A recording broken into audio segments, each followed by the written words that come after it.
हस्तिनापुर में अश्वत्थामा की दुनिया कुछ ही लोगों तक सिमट गई। इस दुनिया में कुछ और नहीं, राजवंश की राजनैतिक चालें थीं, तरह तरह के षड्यंत्र और एक दूसरे से आगे निकलने की अंधी दौड़ थी।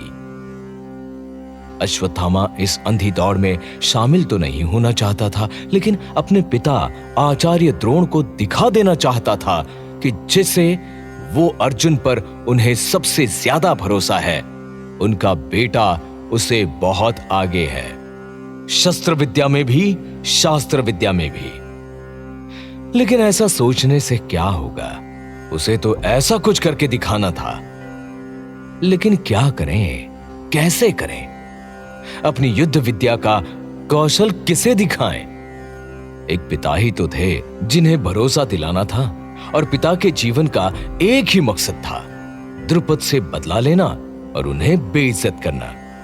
वो इतने सालों के बाद भी द्रुपद वाली घटना कभी भूले नहीं थे। उन्हें तो बस मौके का इंतजार था। रणनीति तो बना ही चुके थे। अगर अश्वत्थामा चूक भी गया तो कौरव थे, और कौरव चूके तो पांडव थे। चाहे जो भी हो, आचार्य को बदला लेना ही था। इधर राजकुमारों की शिक्षा पूरी हुई और आचार्य द्रोण राजा धृतराष्ट्र के पास पहुंचे। महाराज की जय हो। महाराज, मुझे आपको यह सूचना देते हुए हर्ष की अनुभूति हो रही है कि राजकुमारों की शिक्षा पूरी हो गई। मैं चाहता हूं कि उनके कौशल और योग्यता का प्रदर्शन हो। आर्यावर्त के राजे महाराजे उस प्रदर्शन को देखें और अपने विचार प्रकट करें। अति उत्तम, शुभ विचार हैं आचार्य। किंतु आचार्य, मैंने सुना है कि आपने मेरे पुत्रों से अधिक पांडवों पर ध्यान दिया, उन्हें ही रहस्य भरी शिक्षाएं दी, मेरे पुत्रों से अधिक उन पर ध्यान दिया। क्या आपको पता नहीं था कि कौरव ही राजपद के अधिकारी हैं? क्या पता नहीं है कि कौरव ही मूल रूप से कौरव वंशी हैं? पता है महाराज, और मुझे कौरव कुमारों पर गर्व है। मैंने कौरवों और पांडवों में कोई भेद नहीं किया है। ऐसा करना किसी आचार्य धर्म के विरुद्ध है। मैं ऐसी कोई भी भूल कदापि नहीं कर सकता। किंतु मुझे सूचना मिली है कि आपका प्रिय शिष्य दुर्योधन नहीं, अर्जुन है। क्षमा करें महाराज, ये सच नहीं है। मैंने विद्या दान में कोई भेदभाव नहीं किया। शिष्यों के प्रदर्शन से इसका पता अवश्य चल जाएगा। ठीक है, आप कुमारों के प्रदर्शन का प्रबंध करें, देश विदेश के राजाओं को निमंत्रित करें और हस्तिनापुर की प्रजा को उसमें भाग लेने का अवसर दें। और इस तरह राजा धृतराष्ट्र की अनुमति मिली। पितामह भीष्म की सहमति और महात्मा विदुर की सलाह से हस्तिनापुर के एक विशाल क्षेत्र में बड़ा सा रंग मंडप बनवाया गया। हजारों लोगों के बैठने का इंतजाम किया गया। आर्यावर्त के राजाओं को निमंत्रण भेजा गया। आचार्य द्रोण की तय की हुई तिथि को रंग मंडप में पूरा हस्तिनापुर उमड़ आया। कई विदेशी राजा भी पहुंचे। खुद आचार्य द्रोण ने प्रदर्शन शुरू करने की घोषणा की। देश विदेश से आए महानुभावों, राजाओं, वीरों, पितामह भीष्म, महाराज धृतराष्ट्र और हस्तिनापुर वासियों, मैं ऋषि भारद्वाज पुत्र द्रोण हस्तिनापुर के राजकुमार का आचार्य हूं। मैंने वर्षों तक कुमारों को अस्त्र शस्त्र की शिक्षाएं दी, योद्धा के रूप में तैयार किया, धनुर्विद्या के रहस्य बताए। निश्चित ही इसमें एक लंबा समय बीता। अब कुमारों की शिक्षा पूर्ण हुई और आज मेरी सिखाई विद्या और कौशल के प्रदर्शन का शुभ दिवस है। मैं इस आयोजन में आप सभी का हृदय से स्वागत करता हूं।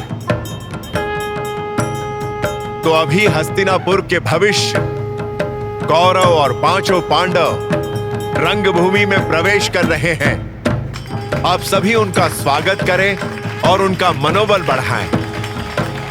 रंग मंडप में राजकुमारों के आते ही माहौल बिल्कुल बदल गया। आए हुए अतिथियों की तालियों की गूंज से पूरा हस्तिनापुर गूंज उठा। खूब शोर हुआ। बात ही कुछ ऐसी थी।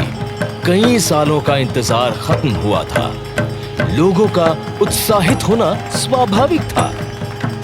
इधर सारे के सारे राजकुमारों के हाथों में चमड़े के पट्टे बंधे हुए थे, कवच, बाजूबंद और न जाने क्या क्या।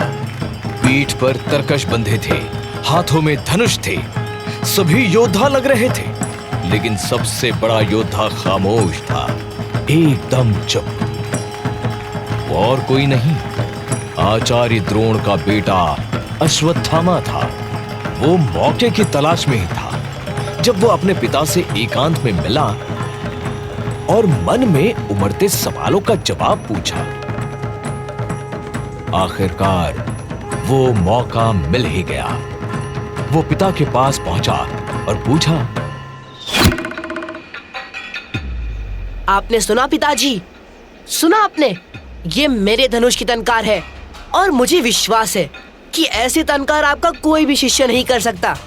किसी के धनुष में इतनी शक्ति नहीं है। आप मुझे रंगमंच पर क्यों नहीं? शांत, क्या बोल रहे हो? ये राजकुमारों का प्रदर्शन है, तुम्हारा नहीं। तुम क्षत्रिय नहीं, ब्राह्मण हो। तुम्हारा कार्य क्षत्रियों को शिक्षा देना, कौशल का प्रदर्शन करना नहीं। प्रदर्शन का अधिकार केवल क्षत्रियो को क्यों? क्या वीरता केवल क्षत्रियो में होती है? क्या ब्राह्मण निर्बल होते हैं? क्या ब्राह्मण की भुजाओं में शक्ति नहीं होती? क्या भगवान परशुराम ब्राह्मण नहीं है जिन्होंने? भगवान परशुराम ने न्याय की लड़ाई लड़ी और लड़ रहे हैं पुत्र। तुम उनका उदाहरण नहीं दे सकते। तुम्हारे बल, बुद्धि, विवेक और शौर्य पर मुझे गर्व है अश्वत्थ, किंतु तुम यहाँ शक्ति प्रदर्शन नहीं कर सकते। मैं राजकुमारों के प्रदर्शन के पश्चात तुमसे बात करता हूँ। प्रतीक्षा, ये देखो, अभी अर्जुन के कौशल का प्रदर्शन होने वाला है।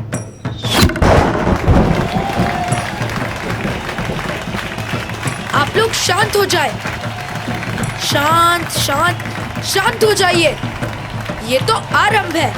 गुरुदेव ने हमें ऐसी विद्याएं सिखाई है जो संसार में दुर्लभ है। कोई धनुर्धर ऐसा प्रदर्शन नहीं कर सकता। अरे अरे, आप लोग खड़े क्यों हो गए? ये मेरी गदा का स्वर है, पंडुपुत्र भीम की गदा की गर्जना। मेरा सामना कौरव कुमार दुर्योधन से होने वाला है। ये लीजिए, आ ही गए कुमार दुर्योधन। रुको भीम, रुको। दुर्योधन, तुम्हारा प्रदर्शन बहुत अच्छा रहा। अब अर्जुन को समय दो। पर मेरा मन अभी नहीं भरा है गुरुदेव। अभी तो मेरी गदा जागी है। इतनी जल्दी शांत कैसे हो सकती है? ये रंगमंच है भीम, युद्ध भूमि नहीं। गुरुदेव, मैं भीम का घमंड तोड़ना चाहता हूं। मुझे अवसर दे, केवल अवसर दे गुरुदेव। नहीं दुर्योधन, यहां युद्ध की कला का प्रदर्शन नहीं हो रहा है। तुम बैठो।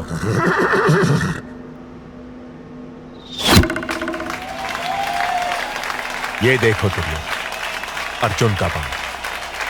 उसने पहले नमन किया, अभी उसका प्रदर्शन शेष है। अर्जुन ने मंत्र बोलकर अपने अग्नि अस्त्र का प्रयोग किया। हिमधीस्य वदेर्गोभण्य रेर्वतु वित्सतस्वर भूभुः ओम अग्नियातस्य जानाति विसर्गादान पद्धतिम यः पुमान् गुरुणाशिष्टस् तस्याधीन जगतयम्।